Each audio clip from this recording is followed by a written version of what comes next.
Halo, selamat pagi Indonesia dan selamat menjalani aktivitas semuanya buat kalian yang sedang bekerja atau apapun itu. Intinya hari ini lagi cerah banget pemandangan. Kayaknya enak banget ya buat bikin video, buat ngevlog. Terus hari ini sesuai janji saya nggak bakal melulu ngebahas tentang motor sendiri atau motor orang lain atau motor merek sebelah, ya kan. Hari ini saya bakal bahas gadget atau handphone. Handphone apa, seperti apa, dan kayak apa, mari simak baik-baik. Jangan kemana-mana, oke?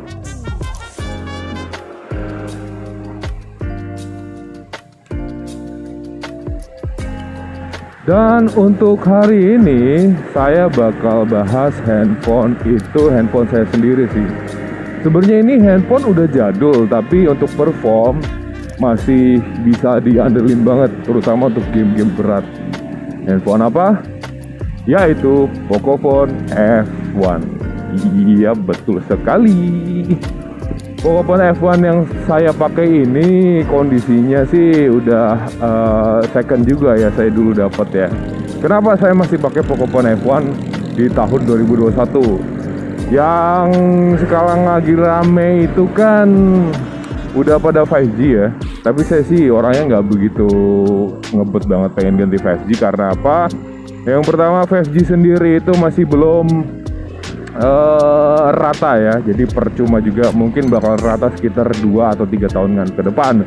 Buat kalian yang udah beli handphone untuk persiapan 5G di tahun-tahun sekarang, mungkin rasanya udah tepat sih sebenarnya, tapi agak sedikit disayangkan aja kalau misalkan kalian beli gadget atau handphone yang 5G tapi sinyal kalian belum mendukung, band kalian belum mendukung kalau nggak salah ya, karena dia ada band-band tertentu yang harus disupport sama provider.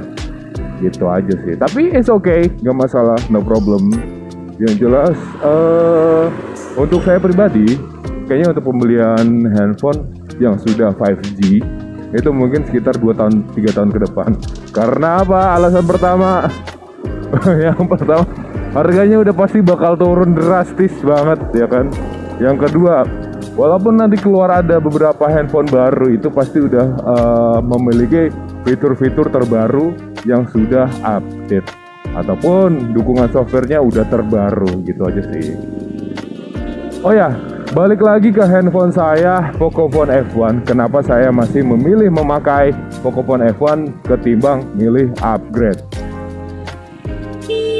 Astaga, orang nggak ngasih sen, nggak ngasih apa ya, astaga.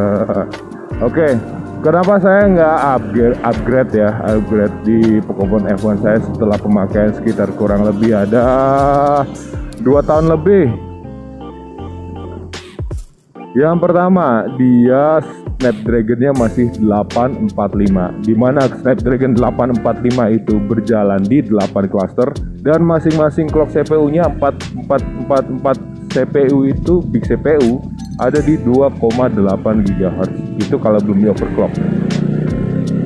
Dan little CPU-nya ada di berjalan di 1,7 GHz, ya kan. Nah, berhubung punya saya udah di overclock, jadi bisa tembus sampai 2,96 GHz. Ya, itu untuk 4 cluster, big cluster untuk performance ya kan. Dan spek yang kedua, dia tuh udah pakai UFS 2.0 ya kalau nggak salah sih. Jadi udah nggak pakai eMMC lagi, udah nggak takut matot lagi. Tapi untuk beberapa kasus user Pocophone F1 yang saya lihat di forum-forum, ya kan, itu pada ngejualin Pocophone F1 yang udah pada matot. Saya juga heran itu, kenapa mereka bisa pakai itu sampai matot gitu loh. Saya udah pakai sekian lama nggak pernah ngerasain matot dan sering gonta-ganti ROM buat dokrak performa. Apa yang mereka lakukan? Walau alam, saya juga nggak tahu ya. Ya udahlah, kita skip. Oke, pembahasan yang ketiga itu untuk baterai. Baterai di kapasitas 4000 mAh pada Pocophone F1 ini untuk saya pemakaian pribadi, nggak untuk ngegame ya. Kalau untuk ngegame itu beda lagi, karena mau sebesar apapun handphone yang baterainya sebagong-bagong ya kan, kalau untuk ngegame dia pasti bakal drastis banget. Memang untuk penggunaan pembelian baru ya, contohnya mungkin ROG kalian itu penggunaan mungkin masih seminggu lah ya kan, seminggu masih normal tuh. Tapi ntar kalau udah minggu kedua, minggu ketiga, bahkan sampai 1 bulan, baterainya udah mulai kerasa banget. Itu udah pasti hukum alam itu sih. Lo ibaratnya lari cepet ya kan, lari ngebut nih, lo pasti minumnya lebih banyak ya kan. Iya nggak sih?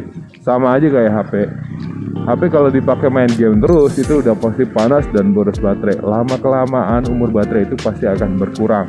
Itu sepengetahuan gue sih, pengalaman gue juga begitu. Dan Pokemon F1 gue juga sama aja. Ternyata setelah 2 tahun dipakai buat ngegame dan baru dipakai buat sosmed, itu yang bikin cepat nguras baterai ya dipakai buat ngegame gitu loh. Ya wajar aja karena kemarin-kemarin saya sempet main PUBG ya. Aduh sampai bosen, sampai pensi deh sekarang. Udah jarang main, males banget, nggak tahu kenapa. Session ini makin berat kayaknya sih. Makanya saya lebih milih pensi dulu deh sambil nunggu duit tabungan ngumpul, beli HP yang speknya rada lumayan gitu. Loh kenapa? Ya karena Pokemon F1 itu ya udah umur sih pertama, walaupun udah dioprek berkali-kali pun gonta-ganti custom sekalipun, walaupun yang berbayar, kalau namanya udah umur pasti ya ada beberapa sedikit pengurangan performa. Contohnya waktu pas saat kalian nge-push mungkin lagi barbar berapa squad, 3 squad, 4 squad di Sunhawk kali ya. Pas kalian turun di bootcamp itu mulai ngerasa banget agak sedikit patah-patah gitu loh. Itu yang saya rasain sih. Saya kalau ketemu lagi pas 1 by 1 itu kadang ada sedikit delaynya itu nggak tahu kenapa gitu. Kayak ada perasaan aneh aja, nggak segesit yang dulu. Padahal saya udah sering gonta-ganti custom belum. Mungkin udah mulai kurang cocok kali ya. Oke. Itu dia pembahasannya untuk segi apa ya? Kok malah nyerempet ke game ya? Saya kan tadi ngebahas tentang ya UFS sama IMMC ya kan ya, jadi nggak perlu takut matot lagi ya. Jadi yang ketiga, nah yang keempat dari segi internal nih, internal punya saya ini yang seri 6128. Jadi untuk penggunaan sehari-hari tanpa menggunakan kartu SD itu masih cukup sih. Untuk saya sih masih cukup, nggak ada komplain, nggak ada ngeluh. Saya juga pakai dual SIM